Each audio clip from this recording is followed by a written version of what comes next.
और धनबाद के लोगों को बताने की कोई जरूरत नहीं है। यहाँ तो किसी खोमचा वालों को भी मोबाइल से टेलीफोन किया जाता है कि इतना पैसा पहुंचा देना, और बोलते कि अपराधी विदेश में रहते हैं। इसलिए मैं कह रहा हूं कि इस राज्य में कैसी सरकार कमजोर है, निकम्मी है, ये नहीं कह सकता। मैं तो जानता हूं कि पुलिस के पास भी जब कोई व्यवसायी जाते हैं गुहार लगाने के लिए कि हमें बचाओ, तो कहते हैं कि आप सेटल कर लो अपराधियों से। ये हालत है इस प्रदेश की। और इसीलिए मैं आज आप सभी कार्यकर्ता बहनों और भाइयों से मैं कहूंगा कि अगर इस प्रदेश में ऐसी सरकार रहेगी तो कानून व्यवस्था और बिगड़ती चली जाएगी। आज कहीं भी लोग सुरक्षित नहीं है। धनबाद हो चाहे बोकारो हो, राज्य की राजधानी रांची में भी चले जाएंगे तो आए दिन वहां गोलियां चल रही है, आए दिन हत्याएं हो रही है। ये इस राज्य की ये हालत है। बहु बेटियां भी सुरक्षित नहीं है। आए दिन उनके साथ उत्पीड़न हो रहा है, दुष्कर्म हो रहा है, अपराधी बेखौफ होकर के अपराध कर रहे हैं। अगर कोई डरे हुए है, खौफ में लोग जी रहे हैं, तो झारखंड की जनता जी रही है। कैसे लोगों को धोखा दिया। नौजवानों को कहा था कि हमारी सरकार बनेगी, 5 लाख नौकरी देंगे, और 5 लाख नौकरी नहीं तो भत्ता देंगे।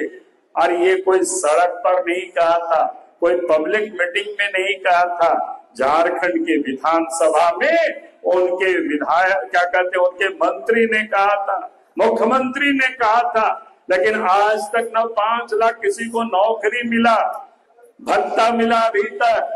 तो इसीलिए मैंने कहा कि नौजवानों को इन्होंने कैसे ठगा है, ये आप याद कर लीजिए।